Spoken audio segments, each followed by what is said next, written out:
दोस्तों, आज मैंने एक वीडियो देखा और इस वीडियो ने मुझे विचलित कर दिया। उस वीडियो में दिखाया गया है कि एक बच्चा अपने परिवार की तस्वीर के पास खड़ा है और वो अपने पापा से कहता है कि आप चले गए, आप जवाब दीजिए मेरी बात का। आपसे मम्मी कहती थी कि आप शराब ना पिया करो, लेकिन आप नहीं माने और अपनी जिद करी और शराब पीते रहे और आखिरकार आप चले गए। सबके पापा हैं, मेरे पापा चले गए। तो दोस्तों, वीडियो बहुत कुछ कहता है, बहुत कुछ दर्शाता है। इस वीडियो का कुछ हिस्सा मैं आपको दिखाऊंगा, आइए देखिए, फिर बात कर लेते हैं। मम्मी मना करती थी ना दारू पीने में। आप नहीं सुने ना, आप पिए ना, सबके पापा है और आप दारू पी के मर गए। क्यों बताइए, जल्दी बताइए, तो मैं कट्टी हो जाऊंगी। जल्दी बताइए ना। तो दोस्तों, आपने देखा नहीं बताते हैं कि ये वीडियो कुछ ना कहते हुए भी बहुत कुछ कह गया। ये हर उस इंसान के लिए है जो अपने परिवार को खुश तो देखना चाहता है, उसके लिए सब कुछ करता है, काम भी करता है, नौकरी करता है, ऑफिस करता जाता है, सुबह को अपना व्यापार करता है और अपनी तरफ से हर वो कोशिश करता है कि अपने परिवार को खुश रख सके। लेकिन कहीं ना कहीं उसकी जो है एक नशा करने की जो आदत होती है, वो आदत उसके लिए एक मुसीबत सी बन जाती है। और ये अक्सर देखने को मिला है कि घर में नशे को लेकर के विवाद होते हैं, लड़ाई झगड़े होते हैं, परेशानियां आती हैं और इंसान शाम को जो है, जब वो आता है सुबह से शाम तक थका हुआ, और आने के बाद में वो अपना शौक करता है, शराब पीने वाला शराब पीता है, जो भी जिस तरीके का शौक करता है वो आता है। उस शौक को करने के बाद जब वो अपने घर में आता है तो वो अक्सर बहुत सा बेसुध होता है, उसे अपनी होश नहीं होता। जब दिन भर आदमी घर से बाहर रहता है तो बीवी बच्चों को भी उसका इंतजार रहता है। बीवी कहती है कि मेरा पति घर आएगा, उससे दो बातें करूंगी, कुछ इधर की, कुछ अपनी, कुछ दूसरी, कुछ अपनी कहना है, कुछ उसकी सुनना है।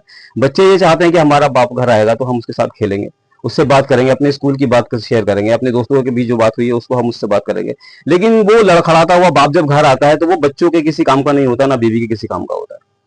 और हद तो तब हो जाती है जब वो बाप घर में आके बदतमीजी करता है माँ के साथ या बच्चों के साथ, या गाली गलौज करता है, तो उससे एक घर का माहौल खराब होता है, आसपास वालों के बीच उसकी छवि खराब होती है। ये दोस्त, ये नशा हमसे और आपसे, हमसे अपनी जिंदगी ही नहीं छीनता, ये हमसे हमारी इज्जत भी छीन लेता है। हमारे आसपास के लोग भले ही हमारे सामने कुछ ना कहते हो, लेकिन हमारे वहां से जाने के बाद जरूर कुछ कहते हैं। क्योंकि अक्सर ऐसा होता है कि सच सामने भी नहीं कह पाता इंसान। कुछ दोस्त ऐसे होते हैं जो चाहते हैं कि यार आप इस काम को ना करें, छोड़ दें, तो लेकिन इस काम के अंदर जो पड़ जाता है, जो नशे में डूब जाता है, तो वो दोस्तों को तो छोड़ सकता है, लेकिन उसके लिए नशे को छोड़ना बहुत मुश्किल होता है। जबकि ये इतना मुश्किल नहीं है। कोई भी चीज कभी भी इंसान को अपनी मजबूरी बनानी नहीं चाहिए।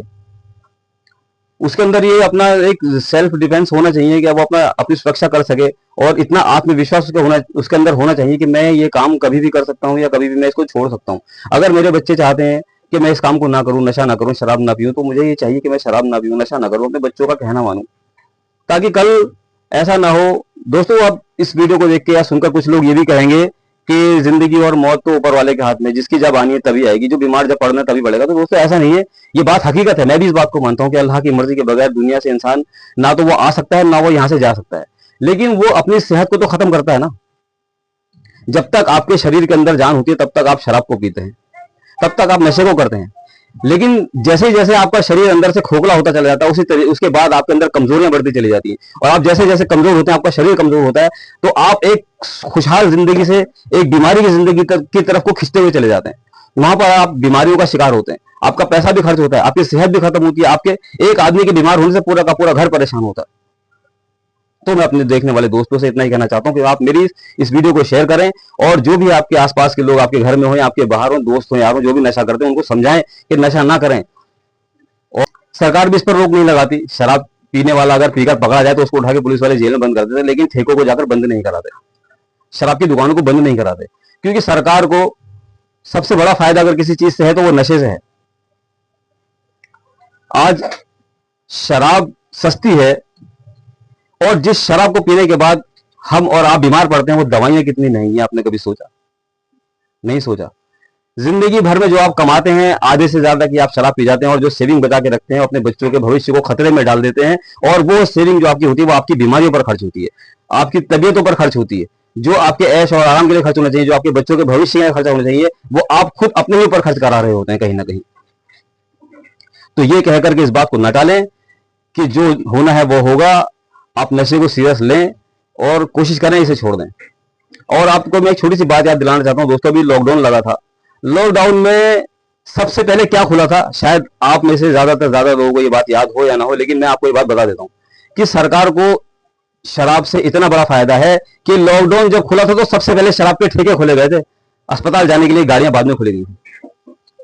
बस इतना ही समझ लीजिए दोस्तों, ये सरकार पीने वालों को तो बंद करेगी लेकिन बनाने वालों को बंद नहीं करेगी। पॉलीथीन पर एक्शन लेते हैं, पॉलीथीन नुकसान है, पॉलीथीन नुकसान करती है, लेकिन पॉलीथीन बनाने वाली कंपनी को क्या सरकार जानती नहीं? क्या पुलिस प्रशासन उनको नहीं जानता? लेकिन पकड़ता किसको है? ठेले वालों को पकड़ता है, दुकानदारों को पकड़ता है, कमजोर आदमी को पकड़ता है, उनके चालान करता है, उनकी दुकानें बंद करता है, उनको सील करता है। लेकिन जो असली गोरख धंधा चला रहे हैं, जो जेबों में माल डाल रहे हैं, उनको नहीं रोकते। उनको रोकना चाहिए दोस्तों, उनको रोकना चाहिए, तब ये रुकेगी। आप जब पॉलीथीन बनाने वाली कंपनी बंद कर दोगे तो पॉलीथीन मार्केट में नहीं आएगी। शराब अगर आप बंद कर दोगे, महंगी कर दोगे, तो शराब नहीं पिए जाएगी। लेकिन शराब सस्ती किस लिए? शराब इसलिए सस्ती है क्योंकि वो जो दिन भर में दिहाड़ी करके 300 400 500 की आता है, वो शाम को 100 200 रुपए की शराब पी के बाकी के 300 रुपए खत्म करके चला जाए। बस दोस्तों, बहुत कुछ कहना चाहता हूँ लेकिन कह नहीं पाऊंगा। आप कम को ज्यादा समझें और वीडियो को जो है देखें, और अगर पसंद आए तो लाइक शेयर सब्सक्राइब करें। बहुत बहुत धन्यवाद।